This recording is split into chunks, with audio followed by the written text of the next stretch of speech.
I'm going to do my level best not to fidget this entire show, but I got to tell you guys, there's something, I don't know if it's the office chair or the fact that I'm jammed in a corner of a bedroom with a poster board of fantasy stickers behind me. My back just isn't great these days. But that ain't going to stop me from podcasting. Welcome to Old Man Squad Fantasy Basketball. I'm Dan Vespers. Thanks as always for tuning in, everybody. I hope you enjoyed the early drop on our hot and cold episode this morning. I was able to record that yesterday, so that was able to then drop pretty early this morning. I think that's usually better overall. If you guys have thoughts on that, feel free to throw them in the comments section. I do read all of those, and I try to respond to basically all of them.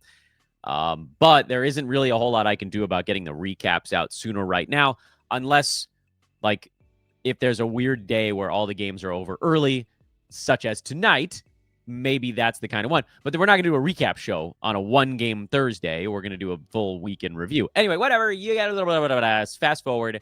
You guys don't care about that.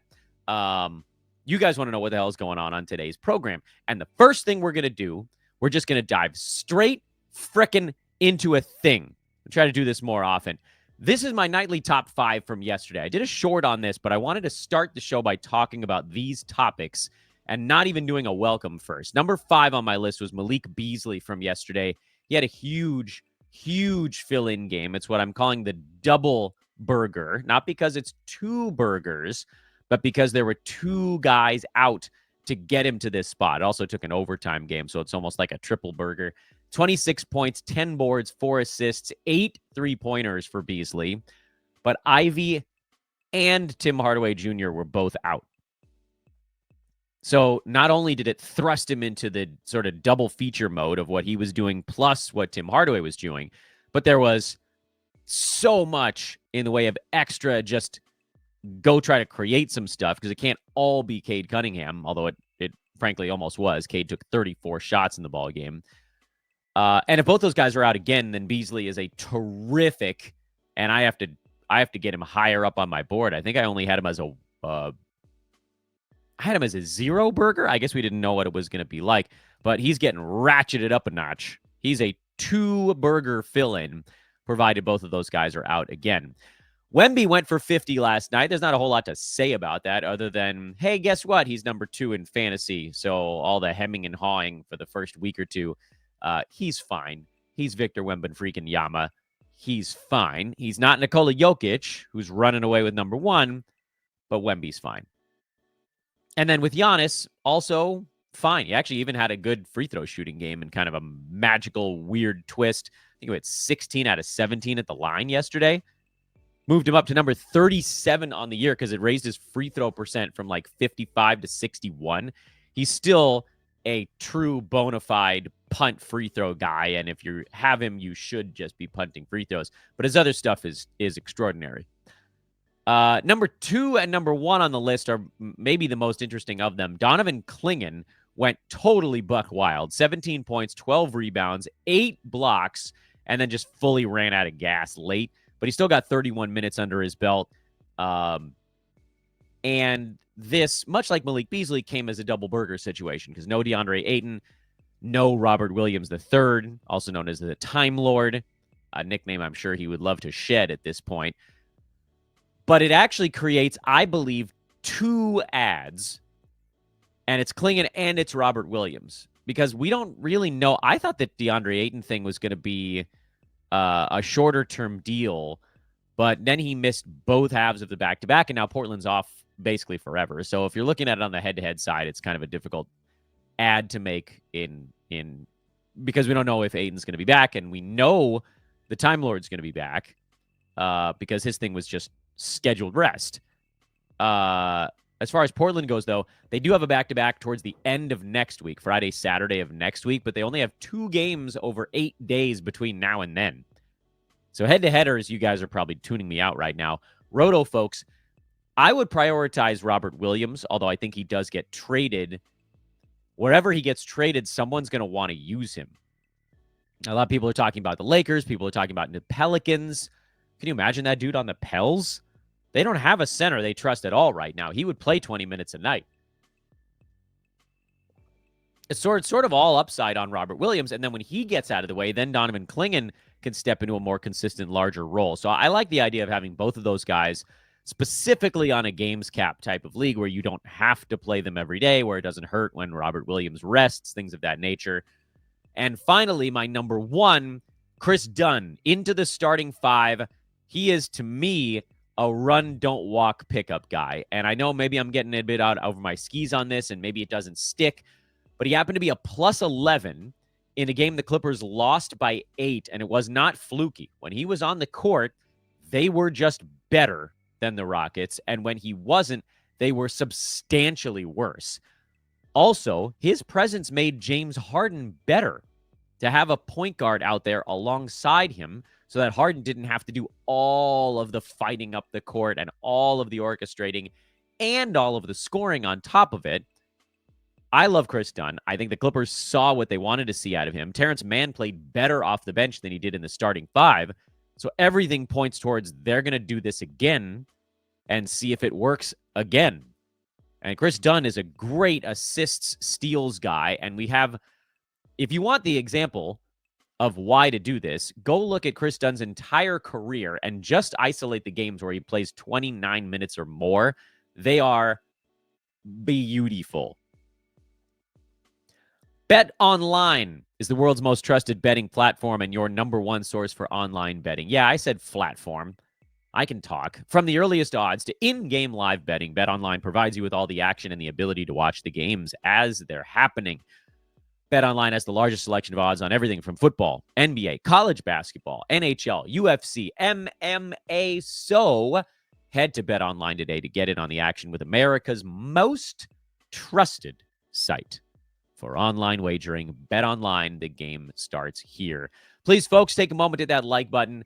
Especially if you like that I opened the show, but just hitting the ground running here. I'll try to do this more often because I know you guys hate the openers.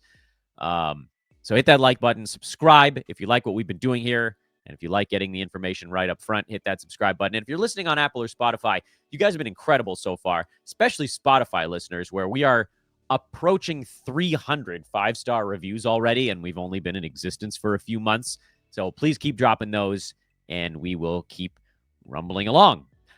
You can find me on social media at Dan Besbris, DanBesbris. Old Man Squad is the feed. Yes, at great pressuring, I have started a Blue Sky account. I don't plan on doing a ton over there. I'll likely be just sort of like cutting and pasting my non-thread tweets over to Blue Sky. So you'll get some of the, like yesterday when I was tweeting about Kris Dunn, that's the kind of thing that would get ported over to Blue Sky because it's kind of like the big important thing. But I'm not going to learn how to do threads over there, and I'm definitely not going to do a double time on those, at least not right now.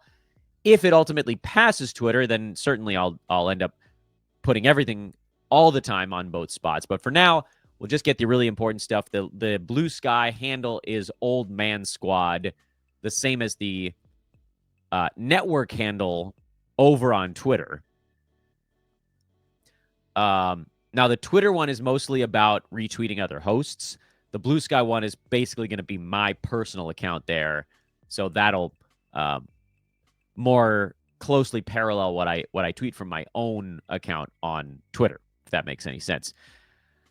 It's also Old Man Squad Fantasy on Instagram, should you desire watching our short videos and nothing else. Let's get into the full card recap. And obviously, we can go a little faster on the stuff that we already covered on the top five, but there were definitely other things that we want to discuss from yesterday. We can get into them right now.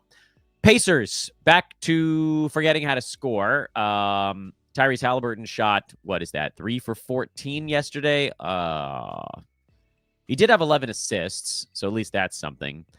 But, as he goes, so go the Pacers. They need him to be able to score because then that creates some sort of flex in the defense, and he didn't.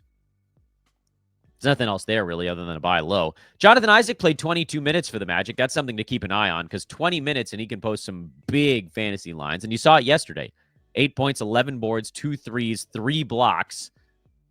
This is the type of stuff he can do in 22 minutes. I just have no idea if his body will ultimately be able to handle 22 minutes. for more than a game or two at a time, but keep a close watch on Jonathan Isaac if you're in a games cap situation. Pelicans just have no bodies left. Trey Murphy's ramping up. He's a start while he figures it out because they're just like there's no one else there. Brandon Ingram, you're playing. Brandon Boston, who had a bad game, but you're playing him anyway. I don't really trust Yves Missi. I know he had 10 and 10 on a 5-for-5 shooting game, but I don't know. I mean, he's been a little bit better his last 3 games or so, but there's just still not quite enough there for me to say, yeah, we got to do this. So I'll just stick with the usuals. And of course, the good news, bad news thing is there really isn't another point guard to jump in and back up the injured Jose Alvarado. It's going to be Ingram, point Boston, and they'll probably lose a bunch of ball games. Jalen Williams, he is now a first rounder, ladies and gentlemen. This is why, to steal a term from some of the trolls out there that keep coming after me, this is why analysts were, quote unquote, glazing Jalen Williams this year, because he's freaking amazing. And now he has a bigger role. He has a usage role. 31, 6 and 7, 4 steals, 2 blocks, 4 3-pointers, hyper efficient. Number 9.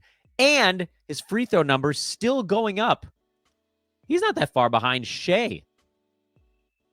Cason Wallace was the guy who got a little more playing time in this one. But we're sort of tracking the who gets to do more with Chet Holmgren out. No Alex Caruso either, so that also played a role. But basically, what I've been saying on the show and what I'll continue to reiterate is I don't think there's going to be one guy who fills in for Chet. It's going to be a different dude every day. I guess that's an inaccurate statement. It's going to be the same guy at some point. They'll have to rotate through the same dudes, but it's not being able to predict which one's going to be the guy on any given night is too hard to figure out.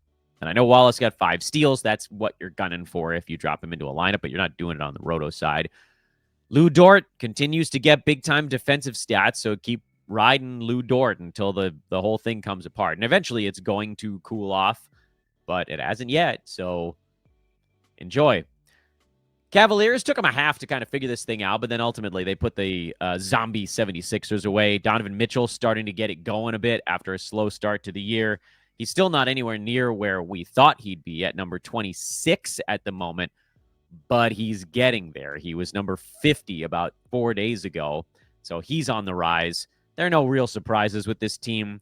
I would say beware the Karis LeVert drop-off. He's down to number 79 now, and he's still shooting 53% overall. That's a number that's going to come down into the mid-40s, and when it does, he's going to fall outside the top 100. So just be ready for that. If you want to stream him while he's been warm, that's okay. You know me. I don't typically do that unless I absolutely must. This was the ultimate zombie game for Philly. No Maxey, who's out for a little while, and then no Paul George and no Joel Embiid, who are resting the second half of a back-to-back. So Jared McCain played 38 minutes and took 26 shots. He was a pretty obvious triple burger fill-in with all 3 stars out. Kelly Oubre was also kind of a triple burger type of fill-in. Again, not 3-burger, like a triple-decker. I'll call it a triple-decker because 3 guys were out, and so all these dudes got to do more. Gershon Yabusele did more. He was streamable.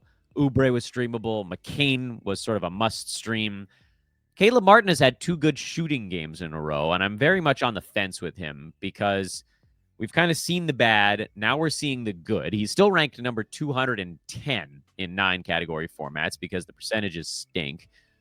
I'm inclined to say that you could probably roll with Caleb Martin if you were punting one or both percentages.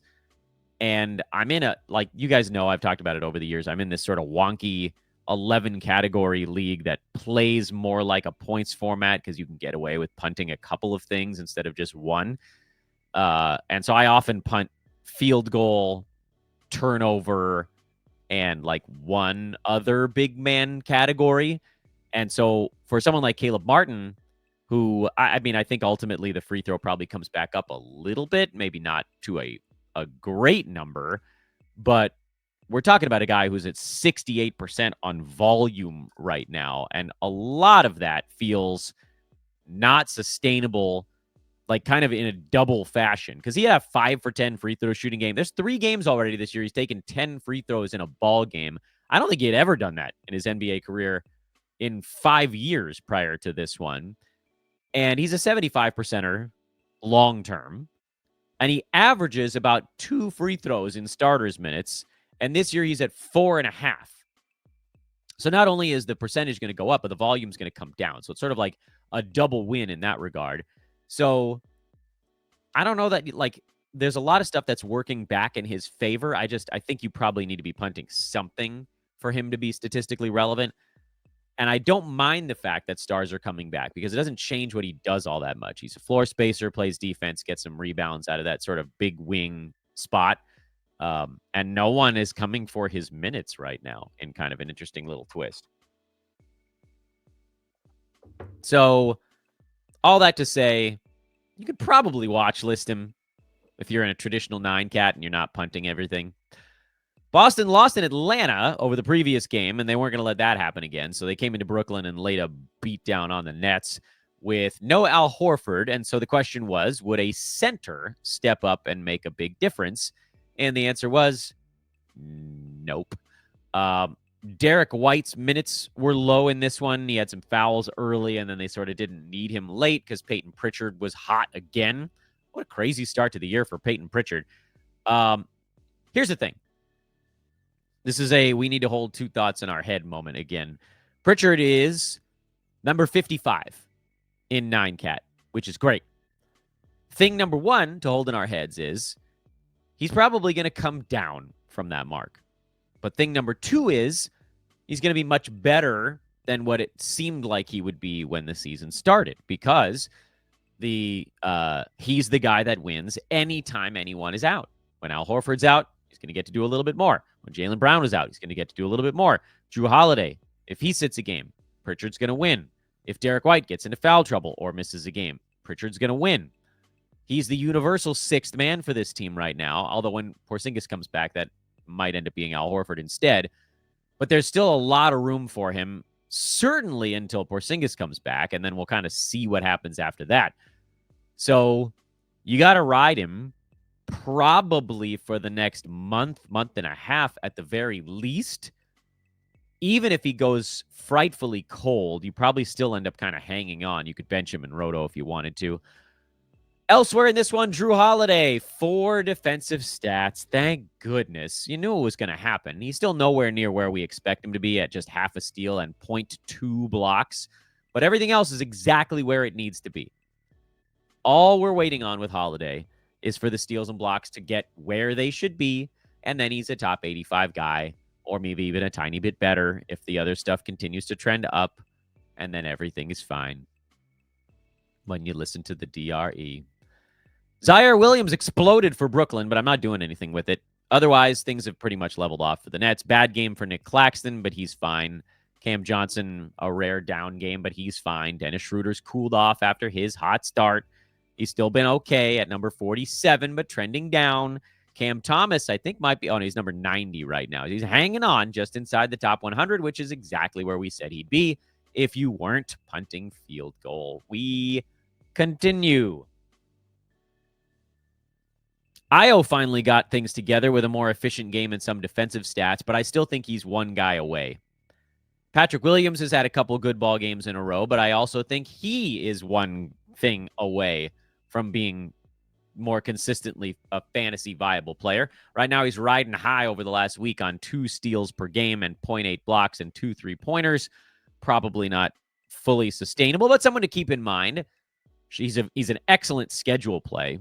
He's a little bit worse than a typical filler type of dude long term, but and I don't know, the Bulls seem to actually be kind of having fun right now, so I don't think they're in a huge rush to go jettison a bunch of guys away. They're 5-7, not that they're a good team, but that's actually the 6th seed in the Eastern Conference at the moment, and they're not winning their home games yet. So if that ever turns around, they might be kind of a mid-pack Eastern Conference team with this crap hill of a conference, and so that kind of ruins a little bit what we're hoping, which is someone gets out of the way, and Lonzo Ball might be back by this weekend. So that's only going to get more crowded. And Lonzo, believe it or not, is the guy that I'd be watching in Roto to see how his minutes trend. The Knicks are start the starters. That's a pretty easy one. Cat 46 and 10. Sorry, buddy. You got to get 50 if you want me to talk about you. Cat is number 5 in 9Cat right now on 27 and 12. His efficiency's been nuts. They can't stop anybody, but at least he's scoring a bunch. That trade, the Cat to the Knicks trade and the Randall DiVincenzo to the Wolves trade has kind of ruined both teams, at least in the short term. Knicks are 5 and 6, but that makes them the 4 seed. Wolves, I think they just lost back-to-back games to the Blazers to fall to 6 and 6. That's the 11 seed. They have a better record, and they're the 11. And the Knicks are 5 and 6, and they're the 4. We got to stop with conferences, I think. It's time. It's past time. Clippers at Rockets. We already talked about Kris Dunn. You're not picking up Terrence Mann. I know he had a big ball game off the bench, but I truly don't care. I want the guy playing 31 minutes, and that's done. Love it. Also, Terrence Mann played more because Derek Jones left and then returned in this ball game. Norman Powell, I mean, you have to know that the slowdown is going to come at some point. He was not going to be this efficient all year on that many three-pointers, but he's playing great. And until Kawhi Leonard shows up, nothing to worry about there. Let's keep going because we already talked Clippers a little bit. Rockets, wow. The bench mob has arrived, ladies and gentlemen, and this is why you just tried to hold as long as humanly possible because they are here. Amen Thompson, 18 and 11, 2 steals, a block, 2 3-pointers. Boom. Tari Eason, 18 and 10 with a steal and 2 blocks. These guys are sickeningly good. Wow. Plus 17 and plus 19, the plus minus. The Rockets bench won this game because the Clippers starting unit was up basically a dozen. And then the Rockets bench came in and turned it completely around. Like, look at the Rockets plus minus. The starter, Şengün, was a minus 18. Freddie VanVleet was a minus 10. Jalen Green was a minus 10. Jabari Smith was a minus 3. And he got yanked. Not necessarily because he was, like, doing better than anybody else. He just got out of there. And then the bench came in and the whole thing turned around. Dylan Brooks was the only Rockets starter with a positive plus-minus in yesterday's game. Not that, again, doesn't mean anything for pickups or drops, but Amen Thompson, Tari Eason, this is why you held on. This is why, because the upside is stratospheric for these dudes. What are you doing with Jabari Smith Jr.? This is a tough one for me. I'll be honest with you guys. This is a tough one for me because I don't have Jabari Smith Jr. anywhere. So it almost feels disingenuous for me to be like, oh, yeah, you got to hold on. But I don't know what I would do. What would I do if I had him? It's kind of hard to say because I don't. So I don't know. What am I trying to tell you guys? I mean, I probably hold on, but Jabari Smith, Brooks, Green, all these guys just keep getting supplanted nightly by Eason or now Thompson too. I honestly don't know why it took 3 weeks for this to fully happen. Rockets are 8 and 4, and most of those wins have come since they started playing their bench. Took a minute, but we got there. Jordan Poole, man, it looked like he was starting to cool off a little bit in the defensive stats. He was like, screw you. I don't need to have 4 defensive stats a game. I'm good with 2. Watch me hit every shot. 42 points and 6 assists in this one to push him back up to number 16 in 9Cat. He is, of course, still very much a sell high because he's not staying at 16, and his shooting is not going to stay at 46% on a crap ton of threes. And more than anything, he's not going to get 2.3 steals per game.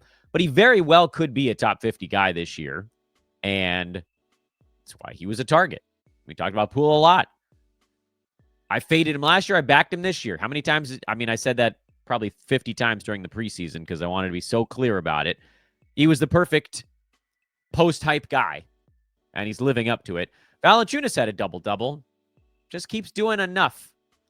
JV. I don't have him on any teams either, and I don't know, for better or worse, I wanted to draft him outside the top 100, and he wasn't getting there. He's number 91 right now, which is where I would have been comfortable drafting him. Where he was getting drafted, and I thought, well, there's no value there. And he's doing exactly what we thought he would do, but I wanted to get him at a discount, and then maybe I was being a baby about it. And when I couldn't get him at a discount, I just said, screw it. Alex Sarr has cooled off after a pretty good start to the year. He's still a hold because his job's just going to get bigger every month this season. And luckily, he's been sort of like barely good enough to hold while he's figuring it out. So stick it through. Also, by the way, he had to deal with Wemby in this ballgame. Bilal, 38 minutes. I don't care what he did with them. 38 minutes means hold. Bub, 29 and a half minutes. 6 turnovers. That's rough, but he's a hold also. And then Kyle Kuzma has been truly the worst this year. And it kind of feels like he's ready to be done with this place. Maybe I'm reading too much into it, and maybe he'll get ramped up, and maybe things will turn around. But you guys know I've always been down on him as a 9-category guy because of the statistical inefficiencies.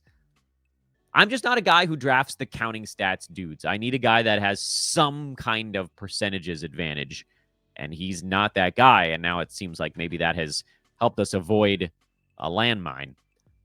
We already talked Wemby. That's a hell of a ball game. 8 threes to go along with his 3 blocks. Chris Paul, 11 assists. He's just sort of quietly humming along. And then it kind of seems like, well, obviously Devin Vassell is getting himself ramped up, so he's a guy that needs to be started probably now.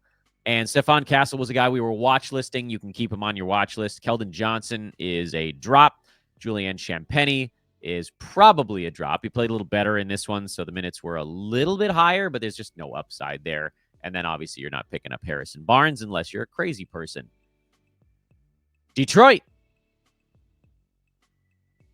We already talked Beasley out there jacking up 17 shots, but it worked. Tobias Harris had a cold shooting game and still moved up 4 slots in 9-cat rankings because he's just sort of quietly doing a bunch of little stuff. And right now, Tobias is shooting 45% from the field and 79% at the free throw line. Those numbers are going to quietly creep up, and the field goal attempts have been trending up. And certainly when there are guys out, that's useful for him. And he's just going to quietly creep his way inside the top 50. So if you can get him for a 70-some-odd range guy, this would still be a time to potentially do it. I am, however, very worried about Jalen Duren. 5 turnovers in this one, no defensive stats, only 9 rebounds because Beasley and Cade got all of them. And yeah, he was sort of out on an island with Giannis coming downhill and his teammates not slowing him down at all. But I mean, Duren is both a buy low and a is it low enough kind of buy low. Like, could you get him for Derek Lively? I would. Could you get him for Alex Sarr? I would. Could you get him for Okongwu? I doubt it, but I would. Could you get him for Jeremy Grant? That's one that might make sense. Giannis had the line of the night. That was big. Brook Lopez also had a bit of a line of the night. And so I know on a couple, I think it was Monday's show, I said something like Brook Lopez is quietly a little bit of a buy low because he was shooting 38% and you knew that wasn't going to stick. And now he's up to 41% and he's back inside the top 60. So that buy low is dead. And I didn't put him on the buy low show, which was a bit of an oversight. I just sort of talked about it in passing. And now I obviously regret that. We should have made a bigger stink about Brook Lopez's bad field goal percent. Although in this one, there was no Bobby Portis, so obviously that helped. He was forced to play pretty much the entire damn ball game. No Dame and no Ryan Rollins, so DeLon Wright started and played 27 minutes. He's someone you could think about. I know he didn't score, but he did have 4 boards, 8 assists, and a couple of steals. And so all you're really hoping for is like 4 to 8 points out of him if he got another start.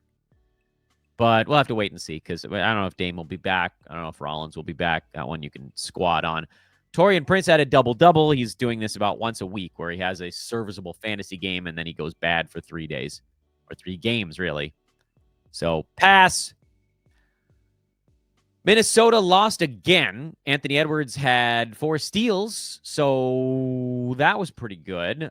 He's number 33 in 9-cat, and I don't know. He's just, and no 3-pointers, by the way, because like the pace he was on was absurdly high. The defensive stats have pretty much gotten to where they're going to be. The boards and the assists are pretty much where they're going to be. The free throw number probably trends up a little bit, but the threes probably continue to trend down. And this is why we had him as like a very safe mid to late second round guy, because he's super durable. He'll probably be in the late 20s to early 30s per game. And that's why he didn't belong at number 10. That was crazy. Nickeil Alexander-Walker got the start at point guard for Mike Conley. That's something to put in our Rolodex for the future. Not Dante DiVincenzo, who I think might actually be the name for Dante in yesterday's game. That was not Dante DiVincenzo, who falls to number 155 in 9-cat. He's shooting terribly, although like he's not a good field goal percent guy anyway, but 34% is obscenely low. So you're hanging on there because when he gets up into the low 40s, he probably pushes towards the edge of that top 100 range. It's also why I still can't seem to quit Mike Conley, because when he gets his field goal percent up to 43, 44, he'll probably be inside the top 100. As it stands right now, this is a team trying to figure out what the hell they are, and I don't know what the hell they are. We talked Donovan Clingan, and we talked Robert Williams, and we talked DeAndre Ayton for the Blazers. No Anthony Simons was also a story in this game, so that meant that Shaedon Sharpe got to take 23 shots. That's very good for him. He made most of them, but is generally more of like a punt field goal scoring first kind of guy. So if you're punting field goal, he definitely belongs on your team. Otherwise, meh. Not picking up Banton. Kamara remains a steals specialist who did get some rebounds and got to take 9 shots in yesterday's game, but some of that was because of Simons being out. Scoot was good enough with no Simons, but 5 turnovers, and Denny Avdia was still a pumpkin. And Jeremy Grant, like, he was a sell high from that very first game, and if you didn't, it's now likely too late. And we'll see what's up with Anthony Simons. I didn't get the feeling that they expected to be a long-term absence, but also shrug emoji. Marcus Smart came back, had 15 and 6, got to the free throw line a bunch in that game against. I mean, this game was actually pretty difficult to watch. The free throws were plentiful, 65 between the two teams. Lakers just couldn't make theirs. Santi Aldama still streamable with no Bane and no Ja. Scottie Pippen streamable with no Bane and no Ja. If you drafted Zach Edey, you're probably trotting him out there right now. I'm not picking up Kennard. I'm not picking up LaRavia. I'm not picking up Jalen Wells. I'm not doing anything with Jay Huff. And that's your Grizzlies recap. And you're starting Marcus Smart because I know he played 23 minutes in this one. That number will go up as he gets his legs back underneath him. Rui Hachimura finally broke out of an ice-cold slump that he's been in. And I would expect that this probably continues. He's a pretty streaky shooter, and he's still only at 42% overall field goal. So we might be looking at like a top 60 couple of weeks coming up if he actually is, I don't want to say catching fire, but like warming up. So I would say go ahead and start Rui again. Dalton Connect kind of shot the Lakers back into this game. There was a period where he was 6 for 6, and his first miss was he got blocked trying to dunk on Jay Huff. Overall, great game for Dalton. He was the team best plus 17. Outplayed Cam Reddish, outplayed D'Lo, outplayed Vincent. But it's not going to be an every night thing, because if he's not hot, he's going to get yanked quick because he ain't defending anybody.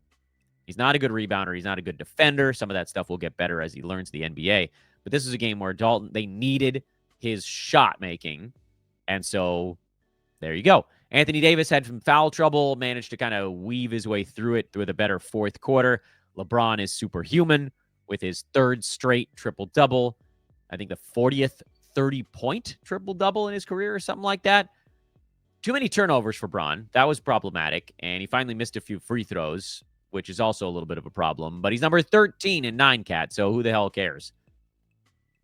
And what to do with D'Angelo Russell. He looked about as bad as I've ever seen him in yesterday's game. There's no sugarcoating that. He's a mess right now. He's supposed to be leading the bench unit, and instead he just went out there and took contested 3-pointers instead of running plays. And he's fully spaced out. You can blame Redick. You can blame him. I would blame D'Lo at this point. I would imagine he's going to get chewed out, or he's just going to not play. And sometimes it's good for a player to bottom out, because then not only do you know when it's buy time, which, by the way, it's buy time. That doesn't mean that he's going to get to where we thought he's going to be. It doesn't look like that's going to happen. But there's a distinct possibility he gets traded. That still could happen. And wherever he ends up, he'll probably end up taking a crap ton of shots. Or the other possibility is not traded, but he just gets his act together. You know, like maybe all of this stuff wakes him up a little bit. I don't think that that's crazy, and it's not that far-fetched. And you can get him for frickin' peanuts right now. So as much as it sucks what's happened so far, there is an opportunity to get him for basically nothing. And I think you kind of have to do that when it's available to you. Just go get him for nothing. It's going to suck, by the way, short term, because he's got to bottom out all the way before the ship starts to right itself. But I'm hoping that this game was kind of the beginning of that. Nurk was back for the Suns. He was bad, but he was back. So don't worry about Mason Plumlee. This is just a bad game for Phoenix. No Bradley Beal, no Kevin Durant. So they just didn't have enough firepower. Everybody for Sacramento was able to key in on Devin Booker, and no one picked him up. Josh Okogie tried to, but you're not doing anything that. So just sort of pass this one over, dump the box, go to the next one. For Sacramento, DeMar DeRozan left with back tightness in the third quarter. I don't expect this to be a long-term thing. Maybe he misses a game, maybe two, maybe none. But if he misses time, De'Aaron Fox is going to get to move up the board. Kevin Huerter was already playable with Malik Monk out. But again, if DeRozan is out, that's another 15 to 17 shots getting dropped into the useful bucket. So Kevin Huerter is a double-decker right now, as we just talked about. Get him on rosters if you have room for him.